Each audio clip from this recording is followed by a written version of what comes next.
Hi, I'm Angus Wellington Burke. I'll be your narrator. They call me a narrator because I do things like narrating and other such activities of that sort. Some call me a spokesman because I do some spokesmoning as well.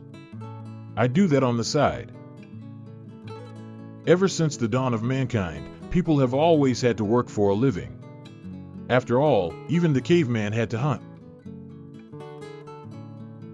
However, recent studies that have recently been studied very recently cite statistics that tell us that 99.99 and 1/2% of the people working in the United States hate their job.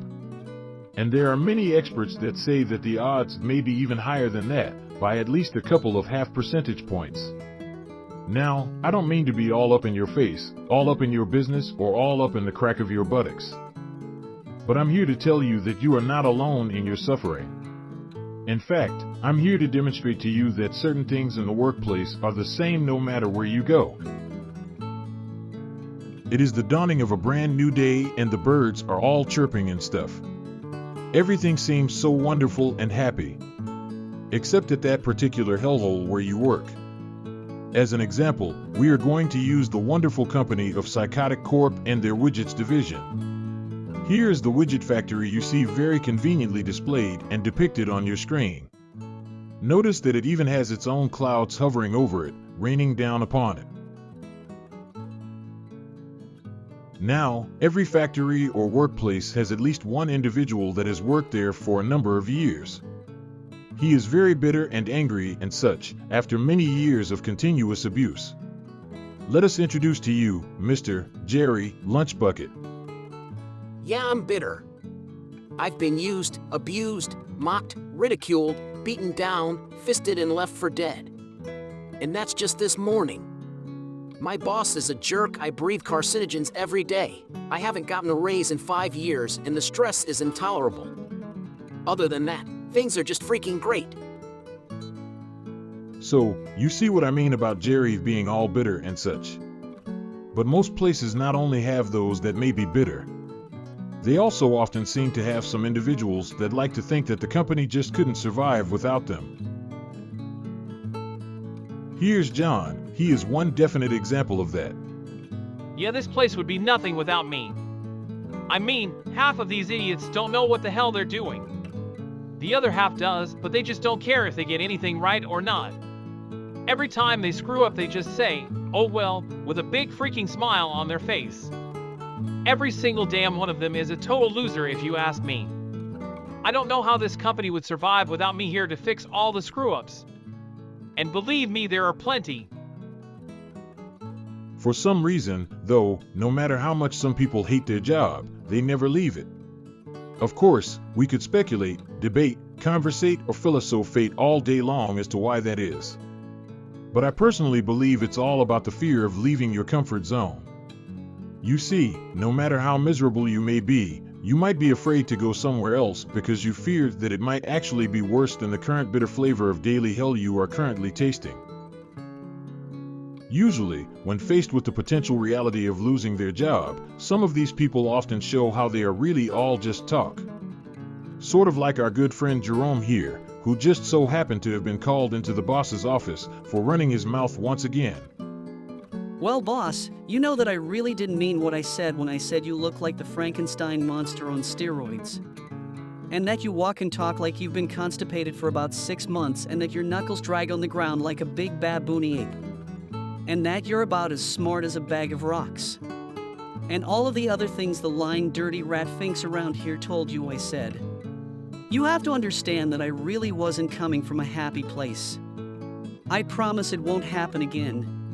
Really. It won't. At all. I promise.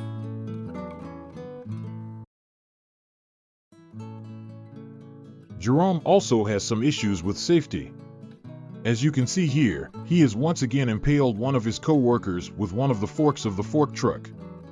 I generally don't particularly like to generalize, but generally speaking, infractions of this sort are generally frowned upon, no matter where you may be employed, in general. I generally get written up for this kind of thing. We generally try to hide the body before the boss gets to see it. Among the many reasons people give for hating their job, having a jerk for a boss always seems to be at the top of the list. This is Mr. Leonard F. Gilmore.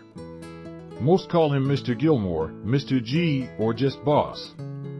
At least to his face anyway. The rest of the names they have for him they say when he ain't around. Mr. Gilmore is a bit of a know-it-all though. He likes to think he is authoritative on almost every subject.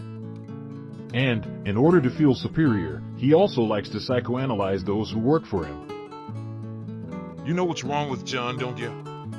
I think he has only child syndrome and that he was used to always being the center of attention when he was a child.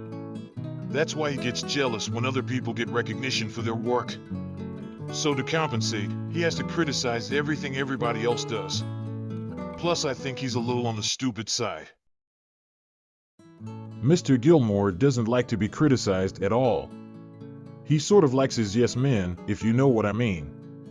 So, obviously, some people agree with just about everything he says. Just to avoid getting on his bad side.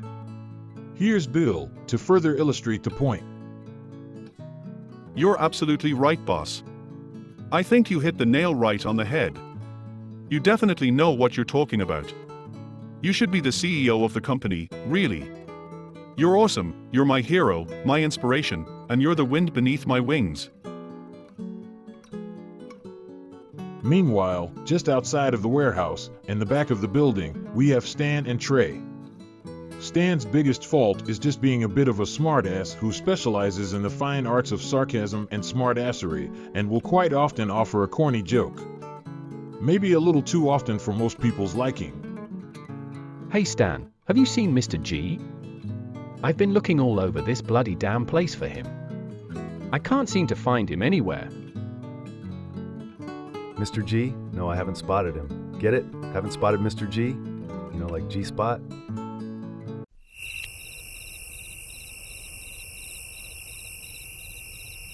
You're an idiot, Stan.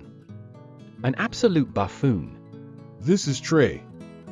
He is quite often the voice of reason. And in a place like this, that could come in handy. Often, there is that one person on the job who never really lets things get to him. He always seems to be able to remain calm when really bad things happen. He just takes everything in stride. At the widget factory, that person would be Rob. Hey Rob, did you hear about Mike? No, I did not. What happened? He had a foot ripped off by one of the machines. Well, it is a factory though. Those things have been known to happen. You know what they say. It is what it is. Speaking of factory mishaps, meet Clyde. Clyde is a real company man. He totally lives for the place. Unfortunately, he had a serious mishap a few years ago. A machine malfunctioned and spit out widget fragments right into his face. It severely damaged his right eye. He can't see anything out of that eye anymore. Yeah, but I was well compensated for it. I got $75 cash, a $50 Walmart gift card, and a coupon for 30% off on a large pizza at a local pizzeria. Some say that my eye looks like a cataract. I wouldn't know because I've never driven one. So occasionally, I might lose a finger or two in one of the machines at the plant.